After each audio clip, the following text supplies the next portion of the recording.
Israel के लिए 8 देशों से भिड़ गया भारत। चीन के द्वारा बनाए शंघाई कोऑपरेशन ऑर्गेनाइजेशन से खुद को अलग कर लिया। भारत ने उतारा इजराइल का कर्ज। जी हाँ दोस्तों, दोस्त वही जो मुश्किल में दोस्त के काम आ जाए, और भारत ने बखूबी इस कहावत को प्रूव भी करके दिखा दिया है। दरअसल हाल ही में भारत ने ऑपरेशन सिंदूर चलाया, तब इजराइल दुनिया का ऐसा इकलौता देश था जिसने खुल्लम खुल्ला भारत को सपोर्ट दिया था। और अब जब इजराइल मुश्किल में फंसा है तो भारत ने भी इजराइल की पूरी मदद कर दी है। दरअसल दोस्तों, दुनिया दो भागों में बंट चुकी है। एक तरफ वो देश हैं जो आतंकवादी घटनाएं करते हैं और प्रोक्सी आतंकवाद के चलते दुनिया के डेवलप देशों को परेशान करते हैं, और दूसरी तरफ वो देश हैं जो सरेआम खुल्लम खुल्ला अपने मिलिट्री के जरिए इन आतंकवादियों के सिर उखाड़ कर फेंक देते हैं, जिसके अंदर इजराइल है, जिसके अंदर भारत है, और मुस्लिम आतंकवाद को वो जड़ से उखाड़ने के काम कर रहे हैं। यही कारण है कि जब आतंकवादी फंसते हैं तो चीन यूनाइटेड नेशन के अंदर उनकी मदद करने के लिए आता है और वीटो कर देता है। पाकिस्तान के आतंकवादियों की भारत गर्दन पकड़ता है, घसीटकर यूएनएससी के अंदर लेकर जाता है, लेकिन चीनी उनको बचा लेते हैं। और इसी तरीके से चीन के द्वारा बनाए गए एससीओ के अंदर हुआ, जब मीटिंग हुई और उस मीटिंग के अंदर उन्होंने ईरान के ऊपर इजरायली हमलों की निंदा कर दी।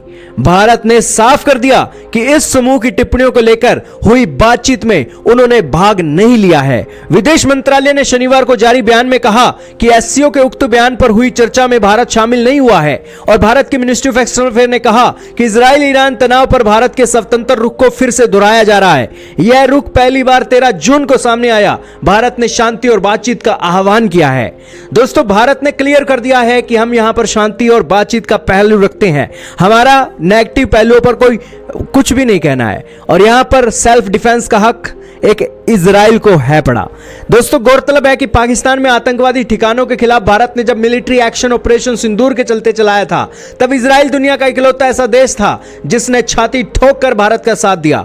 और अब जब शंघाई कोऑपरेशन ऑर्गेनाइजेशन इजराइल पर दबाव बनाने का काम कर रहा है, तो भारत ने खुद को अलग करके इजराइल की सपोर्ट कर दी है। माना जा रहा है कि इजराइल ईरान के मुद्दे पर भारत इसलिए तटस्थ बना हुआ है क्योंकि उसका साफ मानना है कि ऐसे विवादों का एकमात्र समाधान बातचीत का रास्ता ही है। और भारत ने एक बात साफ भी कर दी थी कि भारत दोनों पक्षों से किसी भी तरीके के आग भड़काने वाले कदम से बचने का आग्रह करता है। स्थिति को कम करने, अंतर्निहित मुद्दों को हल करने के लिए बातचीत और कूटनीति के मौजूदा चैनलों का उपयोग किया जाना चाहिए, जो अमेरिका के साथ साथ एक वेस्टर्न कंट्रीज प्रोवाइड कर ही रही हैं। हालांकि इन बातचीतों के अंदर ज्यादा कुछ निकला नहीं है। यही कारण है कि संघर्ष आज सिर पर आन पड़ा है, और इस संघर्ष के चलते ईरान पर दबाव बनाने का प्रयास किया जा रहा है कि वो न्यूक्लियर बम बनाने की जिद को छोड़ दे। खैर, इस जिद्दों के अंदर क्या निकलेगा ये तो आने वाला वक्त बताएगा, लेकिन इजराइल के हमले की निंदा करने के लिए भारत को जो घसीटा जा रहा था, उस घसीटने के मामले में भारत ने चीन समेत 8 देशों की गर्दन पकड़ ली। मेन तो यहां पर दोस्तों चीन का रोल है, जो शंघाई कोऑपरेशन ऑर्गेनाइजेशन के चलते भारत को इजराइल की निंदा करने के मामले में घसीट रहा था। खैर दोस्तों, आपका क्या कहना है? भारत ने सीना ठोक कर कहा है कि एससीओ के अंदर जो निंदा की गई है इजराइल की, हम उस बातचीतों के अंदर शामिल नहीं है। आपका इसके बारे में क्या मानना है? कमेंट सेक्शन में जरूर बताइएगा।